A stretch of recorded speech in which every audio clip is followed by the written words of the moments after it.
leen remerciement boo xam ne amul fu mu yem ndax li ñu gis tey xam nañ ni du ma ne guléet ci Amérique waaye xam nañ ni du yomb am fii Amérique njëkkuñu ci homme politique bu ñëw fii te xam nañ jafe-jafe yu homme politique yi di am léeg-léeg pour dajale sénégalais yi parce que sénégalais diaspora defe naa kenn gënu ko yeewu kenn ëpp ko niveau kenn ëpp ko ràññetle ci appréciation bu mun a def ci homme politique ba war koo mun a ñëw wuyu wala mu ñàkk ko wuyu ñu bëri ci yéen ñu ngi jóge fu sore parce que Amérique du Sénégal xam naa ni Sénégal rek ko bëggoon jóge Casamance dem fekke ji meeting Dakar lu métti la waaye am na ñoo xam ne tey te def nañu 5 fois wala 10 fois distance yooyu pour mun a ñëw teew fii ñu ngi leen di gërëm bu baax ci sama tur ak turu Pastef yépp di commencer sama wax ci hommage bi nga xam ne maa ngi koy delloo ci suñu rakk suñu jigéen suñu militante di Mariama Sagna nga xam ne ci fan yu néew ci gannaaw tiis dal na ci kawam te muy lu doy waar ci ñun waa Pastef parce que dafa jóge ci activité bu ni mel organiser ko mobiliser ci ay milliers de personnes dellu këram teguñu ci 30 minutes li koy dal ko fa loolu nag ñun amuñu droit à l'oubli parce que Sénégal dañoo gaaw a fàtte amuñu droit à l'oubli parce que nañ ko bëgg a dëxëñee ba suul ko te ki ko jiite di procureur de la République nun mënuñu koo nangoo noonu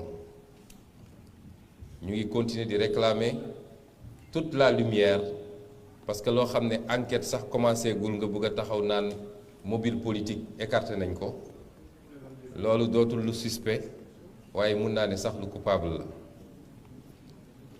di remercier ñi fi teew ñépp ci turu ay kuréel defe naa waa FRDS bi nga xam ne ñoo bokk front de l'opposition teew nañ fi ñoo ngi leen di gërëm di leen sant ay activistes teew nañ fi sama ñaari turandoo laa ci gën a ràññee muy Ousmane Dramé ak Ousmane Tounkara ñu ngi gërëm it bi ñu duggee ci dëkk bi ba léegi ñi ñu tertu ñépp ndax bésu barki démb bi yépp defe naa def nañu tuuru foyer religieux yépp commencé ko ci Ñaseen yi jaar kër Sëñ Tuuba dem ci Zawiya El Hadj Malick Sy doog a terminé ak communauté catholique bëggoon ko gën a yaatal waaye bi ñuy pare fekk guddi na ñu ngi annoncé que ñi fi représenté laay ni ñu ngi ci salle bi ñoom ñëpp ñoo ngi leen di ziar di leen gërëm ci dalal gi ñu dalal fii ci dëkk bi waxtaan gi nag defe naa dinañ ko def ci ñaari pàcc man li may def ubbee rek la mais su loolu weesoo am na fi ñoo xam ne ñoom la ñu désigné pour ñu organiser waxtaan parce que su ñu defee ay kilomètres ñëw ba fii mënuñoo waxtaan ak ñëpp wala jël laaju ñëpp mais defe naa ni dina jaadu ñu jël lenn ci seeni préoccupation mu doon waxtaan boo xam ne lu interactif lay doon mbokk yi ma dellu présenter sa bopp mooy maa ngi tudd Ousmane Sonko am lu toll ci ñeent fukki at ak ñeent di sénégalais boo xam ne mën naa wax fii ni ma ko waxee woon keroog bi ñu may génne ci fonction publique ma def sama déclaration de patrimoine publier ko ni bokkuma ci sénégalais yi nga xam ne sénégalais yu riche lañu mënoon naa nag bokk tey ci ñu yor ay millions wala ay milliards biir Sénégal ndax nekkoon naa ci position yu ma ko permettre te bëri na ñu ma ko bokkaloon tey ñenn ñi sax ànd ak Macky Sall te duma la ne ay millionnaires lañu waaye ay milliardaires lañu waaye dama def option mooy ci sama dund ñaanuma yàlla def benn xeetu compromission boo xam ne dina jëmale nit ci lu ñaaw dina jëme nit ci lu bon rawatina nag ci wàllu alal goo xam ne moomuloo ko walla lewu la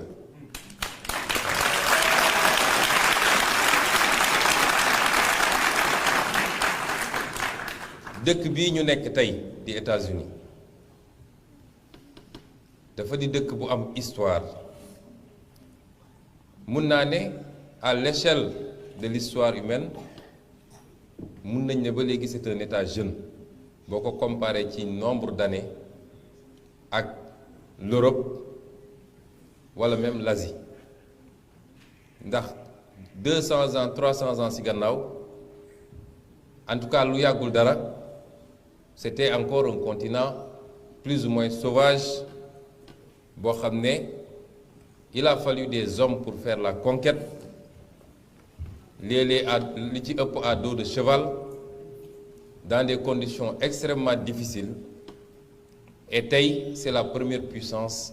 économique militaire politique du monde loolu du ay jinne ko liggéey te tooguñu rekk yàlla décrété ko mu jóge ci asamaan ñëw ay nit ñoo ko liggéey nit ñooñu nag dafa am ñu ci jiitu moo tax référence dafa am solo cim réew soo seetee tey fii Amérique am na ñoo xam ne ñoom dañ leen a considérer sax comme ay héros nationaux muy 56 góoru yàlla yi nga xam ne ñoo signé woon la déclaration d'indépendance waaye it muy 36 yi nga xam ne ñoo signé la constitution réew dafa war a am référence tey problème bi ñu am Sénégal ci wàllu politique laa waxuma ci wàllu yeneen wàll ndax am nañu ay référence ci wàllu aada ak ci wàllu diine waaye comme ñun ñoo opté pour un système républicain ba nga xam ne état bi ñu créé république la laïque ñu jël ay loxo yu ñu koy teg ci fànn woowu problème bi ñu am mooy dina jafe trop ñu am benn référence absolue boo xam ne tey mun na def unanimité ci lu ñu mën a ne def na ko mu mun a doon lu ñuy wëyee lu mu fi bàyyee ay wëy ba xam ne suñuy sëtaat comme fii tey Amérique di ñu jëlee seen père fondateur yooyu def leen sax élever leen sax au rang presque de Dieu waxin la nag kon am réew dafa war a am un moment dans sa vie boo xam ne dafa war a am une génération bu accepter sacrifier pour ce pays poser les actes qu'il faut parce que fii suñuy wax père fondateur ça n'a pas été facile mooy seen bakkan seen alal seeni njaboot lépp accepté woon nañ ko sacrifier ci loo xam ne leeroon na leen ni ñoom du ñu fekk njëriñ nga pour que seeni sëtaat mun a nekk ci réew mu mel ni tey nga xam ne ku fi dugg si rek xam ni lii caaxaan defaru ko Sénégal nag defe naa suñu benn kilifa gu diine gu mag a mag wax na ko ci fan yii rek mooy réew la boo xam ne jàpp nañ ni po ak caaxaan ak naxante ak luubal war na ko mën a tabax suñu responsabilité ñun ñépp la parce que kenn ku nekk ci ñun am nga ci responsabilité à des degrés variables du rek homme politique yi parce que homme politique yi du ñu fal seen bopp naam ku doom dem ba jàpp ni am nga loo ëppale loo yaakaar ni ëppale nga ko ci jikko ak ci xam-xam ba ne dama bëgg a yor am réew war nga am loo wone lu uteeg li ñuy xaar ci citoyen lambda bi l'homme politique la ñuy xaar ci moom parce que askan woo gis am na ay qualité am na ay défaut la ñuy xaar ci moom mooy mu yëkkati qualité askan wi gën koo dëgëral ba ñépp gis ko waaye ci beneen fànn bi mu dimbali askan wi ci li nga xam ne ay défaut am lañu ay faiblesse lañu malheureusement suñuy homme politique dañuy fekk lii point faible askan wi ñu gën a aggraver foofu moo tax tey jikko su ñuy wax jikko nag nit ñi ñu ngi koy gis dans le sens moral jikko nga am gëm-gëm nga ñàkk am gëm-gëm nga bokk ci diine wala nga ñàkk bokk ci diine léeg-léeg nga gis ñoo xam ne bokkuñu ci benn diine te liñ la mën a woon ci jikko nit a ngi xëy suba ba ngoon jot di këpp-këppal yor kurus gu gudd te boo jëflanteeg moom xaalis boo moytul nga jaaxle suñuy maam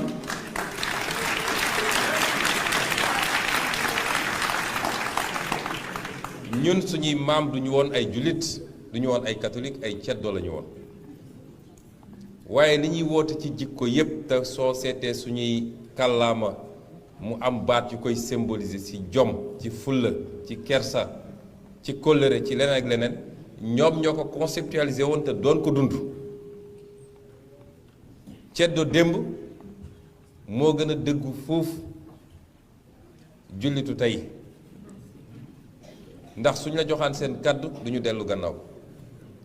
bañ nañ buñ daañ dem yenn xare yi mu leer leen ni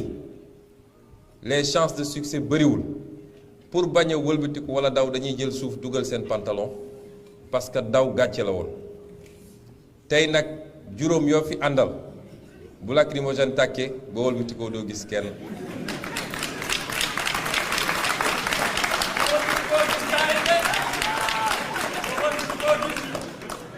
kon ñun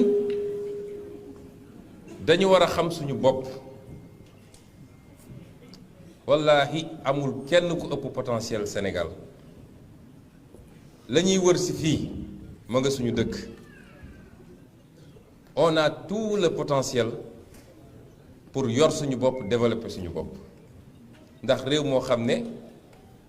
ci 196 kilomètres carrés am nga position géographique boo xam ne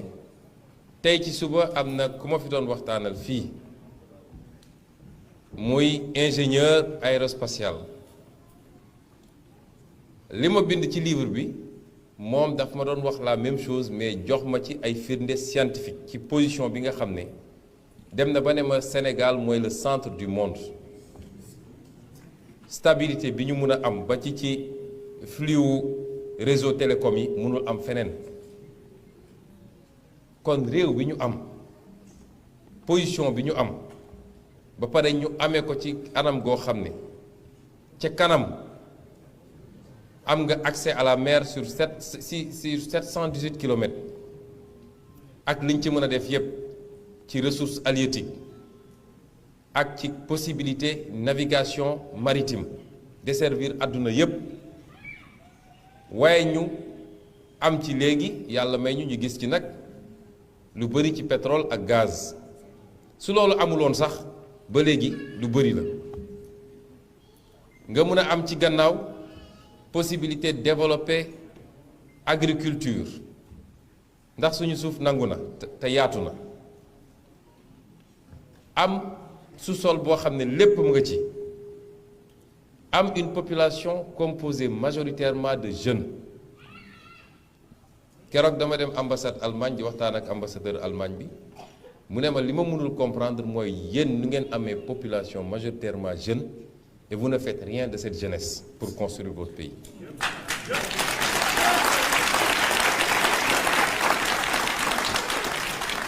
nga dellu suñu ne réew ma am na stabilité suñu wax stabilité mooy ñaanuñu ko yàlla bu mu sàmm mooy musuñoo vivre coup d'état guerre yi am Afrique musuñu koo am yëngatu bu ndaw bi am ci benn parti réew mi defe naa eggagul fu ñu mën a ne guerre am na Sénégal ñu am chance bu extraordinaire boo xam ne tey ay nitu politique wala ay nitu système bi parce que suñu nee nitu politique rek dañ koy réduire waaye nitu système bi pour mën a rek toog ci nguur jaral na leen ñu taal Sénégal mooy lu ñu mës a am ci valeur suñu matière première bu gën a précieuse mooy jàmm ji ñu am diggante sénégalais yépp du ci xeet du ci ethnie du ci diine nga xam ne soo xoolee Sénégal te loolu dafa jiitu sax diine yi fi nekk ndax bi sénégalais yi di kalante diggante ethnie ak ethnie bi ñuy kalante diggante sant ak sant diine egseegu fi woon kon loolu nga xam ne mooy suñu principale matière première ci juróom-ñaari at yi weesu gis nañ ni c'est menacé parce que pour la première fois ñu commencé fi tudd ay mbirum ethnie ay mbirum diine te ñi koy tudd ñépp benn motivation la mooy politique ak ŋànk pouvoir wala ñi yor pouvoir jox la xaalis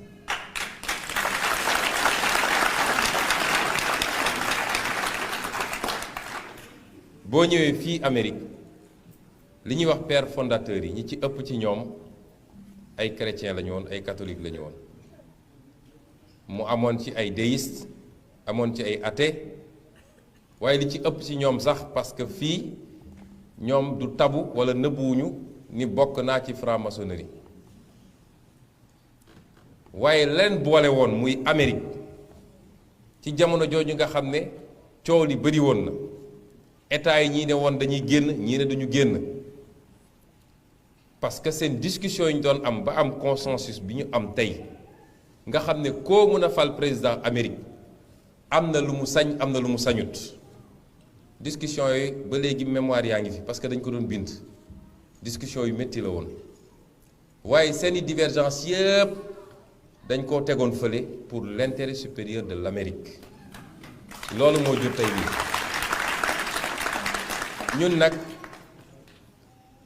as réew bu su ndaw lañu 15 millions d'habitants wala 14 millions waaye soo nekkee Sénégal di fa dund tous les jours sénégalais dina wax a wax a wax ba nga foog ni yàlla su doon wàcc ci suuf Sénégal lay wàcc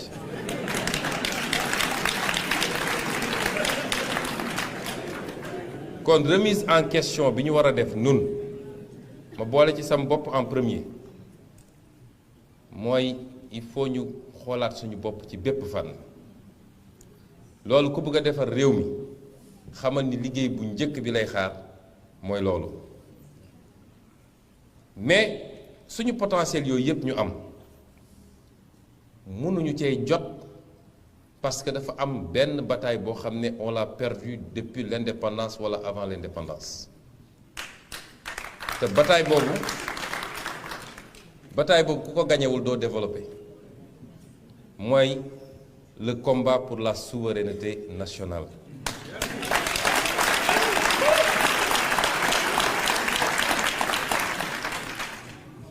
xam nga fi mu toll nii ñun dañoo nax noot ñu ci bépp fan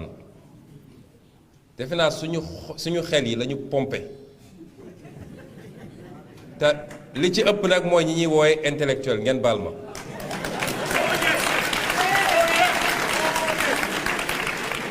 mooy suñu xel yi dañ koo dëxëñee noo xam ne mujj gi dafa jur complexe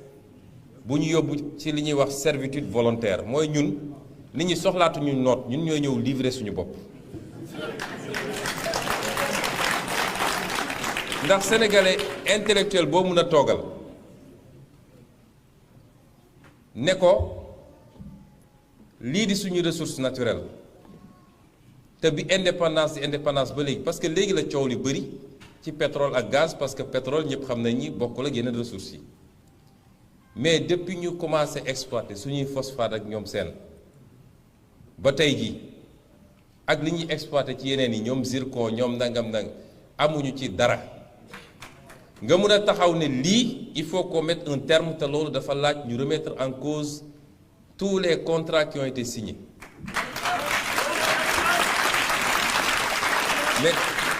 mais boo ko waxee ay intellectuels ay hommes politiques ñooy le lendemain ñooy njëkk a def déclaration waaw c'est un utopiste lii c'est pas possible kii dafa bëgg a déstabiliser réew mi signé nañu bopp noppi loolu mooy lu ñu noot ku ñu noot sa xel ba jàpp nga ni mënatoo fireeku koo ci ne monnaie bii ñu yor franc CFA baaxul ci ñun te duñu mus a développé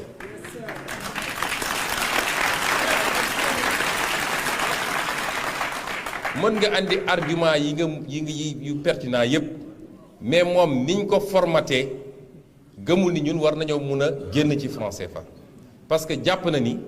franc CFA donc France moo yor suñu stabilité ñun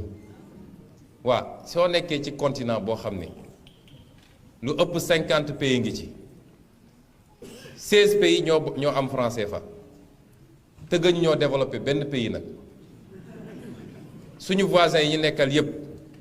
yor seeni monnaie di liggéey plus de 40 pays Afrique yor seen monnaie di liggéey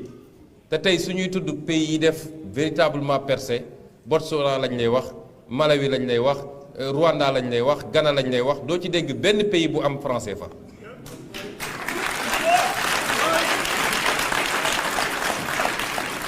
mais am na nu ñu formaté ci suñuy conscience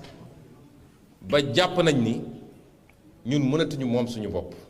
kon premier combat bi mooy gagner le pari de la souveraineté te ngalawaay nañu fexe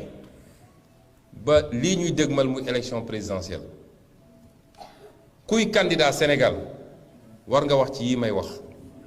ba pare wax ci position bu leer nañ parce que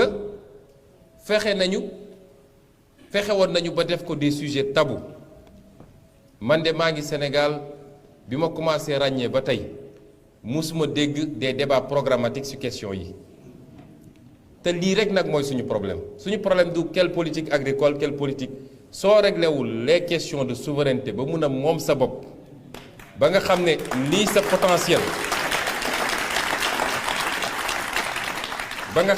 potentiel yépp tegu na sa loxo mun nga fi nekk def des professions de foi mais bis ñu joxee réew mi avion ngay jël dem groupe consultatif ne dimbali leen ma ngeen lebal ma mooy li waa ji di def rek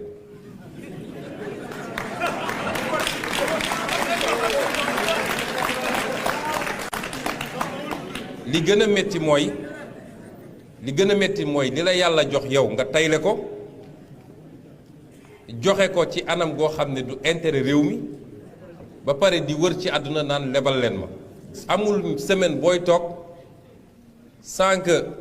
ki ma tuddee léegi ministre des finances étrangères di Amadou Ba munoo toog semaine te déggoo ñu ne mi ngi signé convention fii lebal nañ ko lii mais loolu tey la réew mi la parce que ñun ak suñuy doom ak suñuy sët ñoo koy fay te contexte bi nga xam ne nee nañ am nga pétrole am nga gaz foo dem ñu signé la waaye engagement yi nga fay jël waxoo ko Sénégalais yi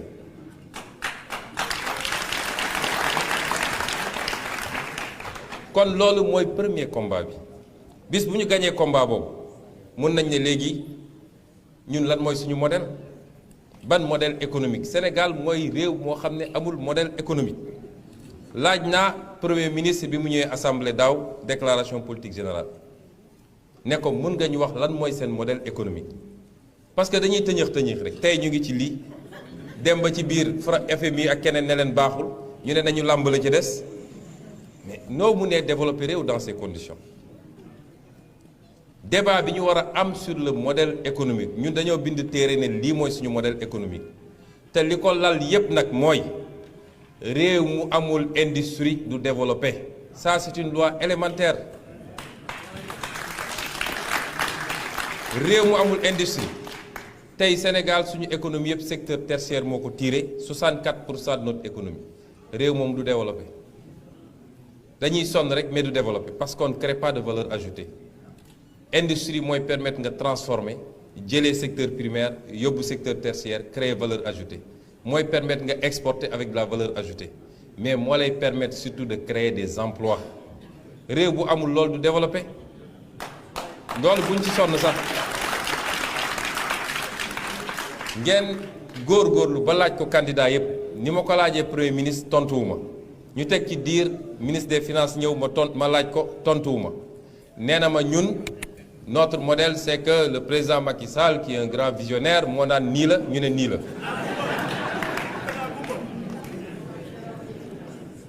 bu ñu réglé loolu ba noppi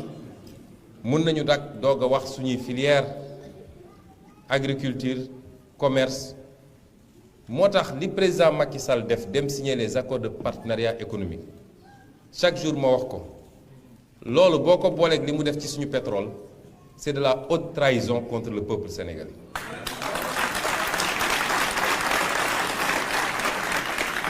Parce que munoo dem jël engagement ubbi sa économie par rapport ak ay puissance yoo xam ne mais est-ce que vous croyez que béykatu sénégalais bi nga xam ne su tawul sax mu jaaxle mun na compétir ak béykatu allemand c'est pas possible. réew yëpp dañuy protéger wu coow ji am actuellement yëpp ci acier bi diggante président Amérique bi fi nekk ak Chine ak Turquie et cetera mais protection la du leneen amul réew bu dul protéger wu fii président Ulysse Grant nga xam ne je crois mooy 17e président États-Unis bi Grande-Bretagne ñëwee ne ko dañu bëgg accord de libre-échange daf leen ne yéen da ngeen toog pendant 200 ans da ngeen surprotéger votre économie ba def votre révolution industrielle ba développer. Maintenant que vous n'avez plus rien à gagner dans le protectionnisme, vous venez nous proposer le libre-échange. D'ici 200 ans, ñun Amérique bu ñu defee loolu ba noppi ngeen dellu suñu waxtaan. tey jii le traité transatlantique pour le libre-échange Amérique mooy forcer Union européenne ne baaxul ci ñun. loolu mooy la réalité économique mondiale. Mais Macky Sall n'a rien compris à ça li Ablaye Wade bañ pendant 8 ans ne du ma ko signé keroog bi mu toogee la jël avion dem signé ko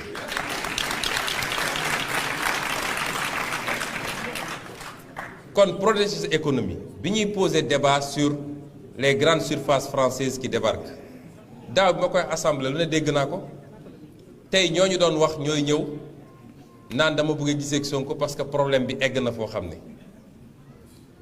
Mais patriotisme dafa am solo ci réew mënuñu am suñu propre économie noo mënee concevoir Sénégal tey ñu war a am des budgets de milliards pour consommation carburant ci suñu administration ak suñu état Touba Oil ne fi Elton nekk fi Aydon nekk fi EDK ne fi keneen ak keneen ci ay opérateurs sénégalais nga leen fi ne ñukk dem jox ko Total wala Shell c'est inadmissible parce que c'est l'impôt des sénégalais war nañu fexe munoo muusa ki waane ba administration française jënd beneen oto bu dul Renault wala Peugeot le privé français ku nekk mun nga jënd loo neex mais administration xaalisu français yi dañ koy delloo ci waa France mais ñun suñu réew dem nañ tey ba li ma wax léegi rek nekk fa français wala nga nekk fa turc wala nga nekk fa marocain moo gën nekk fa sénégalais ça la réalité su ma koy waxee noonu nag bu ñu jàpp ni c'est de la xénophobie man nee naa démb réew yooyu sax dama leen naw on n'a rien à dire à ces pays dañoo xam li ñu bëgg am seen fulla di def li ñu war a def ñun ñoo amul fulla c'est simple tey ñun suñu amoon fulla ba defar suñu réew ba mu mel ni mu marabel dañu war a am les mêmes ambitions ci ay réewu Afrique dem fa suñuy entrepreneur di fa jël des parts de marché kon réew mu ne yaa war a identifier say intérêt nga défendre ko pour tes populations donc c'est pas de l'antifrancisme wala de l'antimarocanisme ou déedéet je n'ai rien contre ces pays là dama leen naw sax parce que xam nañ seen bopp ñoom xam nañ fi ñu bëgg a jëm ñun ñoo xamul suñu bopp te ku xamul sa bopp nag nit ñi won la ñoom ñooy kan su loolu weesoo nag yu bari dama koy tëb parce que damay bañ ñu guddee combat naka lañ ko war a defee combat pour la gouvernance Sénégal li fa nekk ci luubal li fa nekk ci randal loolu mooy premier terme yi parce que wax naa ko démb un citoyen ordinaire bu jëlee ginaar ñu ne dafa sàcc un ministre wala un directeur wala un fonctionnaire bu jëlee ay milliards ñu ne dafa détourné waaw kii dafa sàcc kii dafa randal mais li xew Sénégal defe naa xewul ci benn réew. J'exagère nag parce que Afrique moom mooy loolu rek, mais li xew ci réew mi egg na niveau boo xam ne ci surfacturation de marché public, ci détournement de deniers publics, ci commission yi ñuy percevoir ci yi ñuy def nii nit mun a war a fay nangami impôt benn waay toog fee ne man maa ko annuleel ci ay multinationales. fi mbir mi toll am na yu ma bind ci livre bi ne rien que sur les marchés publics bu ñu arrêté woon wala ñu freiner les surfacturations, c'est minimum 300 milliards d'économies par année te loolu ay nit a koy séddoo, ay politiciens, ay hauts fonctionnaires. Afrique et particulièrement Sénégal mooy réew moo xam ne lenn ci hauts fonctionnaires yi ak lenn ci politique yi ñooy les richards, hommes d'affaires yi ñooy daw ci gannaaw ñooñu. loolu mënoo ko gis fenn parce que fonction publique ak fonction politique nit mënu cee am ay millions ku ko ci am dafa sàcc. C'est pas possible. Mais loolu beneen question bu muy posé mooy la question de la citoyenneté parce que loolu su amoon fii États-Unis peuple bi yépp mooy génn manifester, réclamer que la lumière soit faite. bu amoon Norvège noonu bu amoon France noonu barki dem bi mu amee Brésil ay millions de personnes ñoo génn di manifester ba ñu daaneel Dilma Rousseff. bi mu amee Corée du Sud même chose mais Sénégal su ñu newoon xamuñu sax mais nit ñaa ngi leen di yégal léegi. des Sénégalais prennent leur responsabilité wax Sénégal nga mun a ne sàcc nañ fi 150 milliards nit ñi waxtaane ko ñaari fan ci salon yi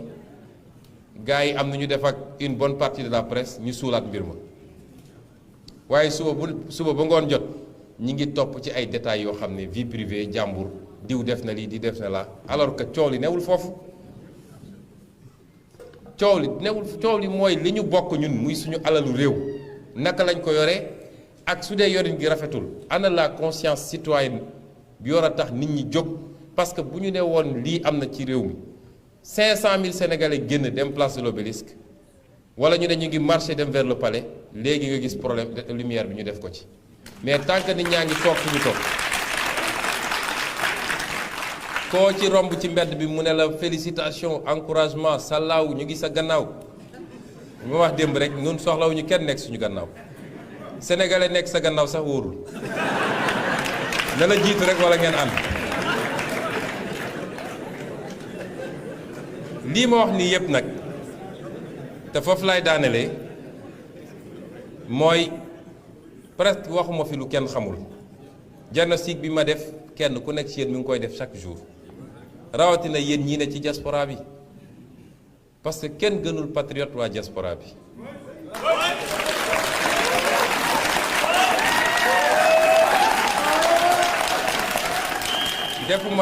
defuma nag démagogie politique man lu ma gëmul rek duma ko wax balaa ñuy dugg politique wax dëgg yàlla xaw ma woon lu bari ci diaspora bi waaye ci ñeenti at yi ma def politique daf ma permettre ma gën a xam diaspora bi te jàpp naa ni ñi gën a bëgg Sénégal tey ñi gën a am attachement au Sénégal ñi gën a am yéene ci Sénégal ñi ngi bitim réew parce que et c'est tout à fait normal et je pense que vous souffrez plus que nous-mêmes parce que xam naa ni fu ñeenti sénégalais daje seen waxtaan yépp mooy li xew réew ma te mënuñu ci dara moo tax ñu ngi def ñun ñëpp les mêmes diagnostics mais diagnostic yi dafa doy il faut maintenant agir dafa jot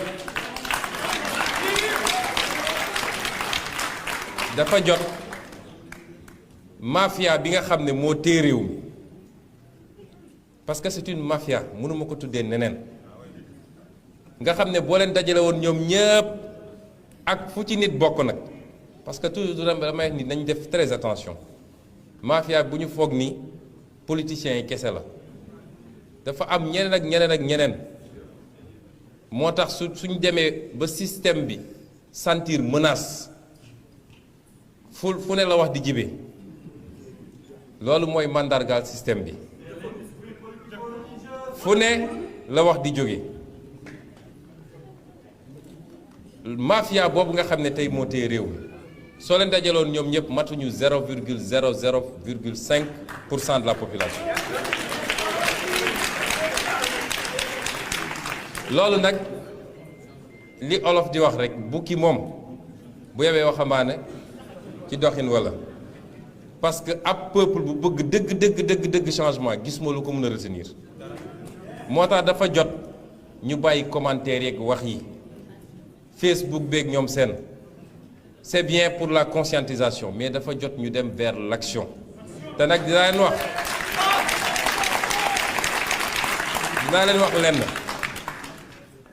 dinaa leen wax lenn kii jiite réew mi tey luñ fi musa am ci président moo ci yées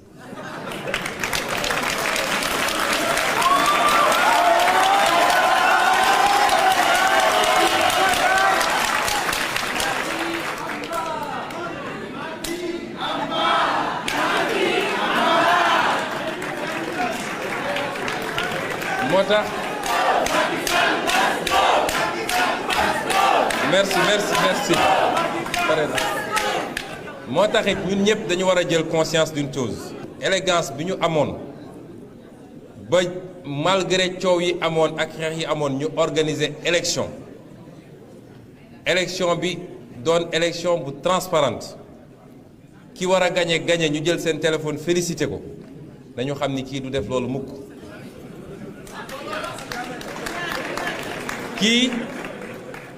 kii il faut ñu xeex ak moom loolu il faut que ñu am conscience bi koo xam ne waroo ko aj ci njoowaan bis boo ko ci ajee di nga ko bëgg a ajji mu jafe te loolu moo ñu dal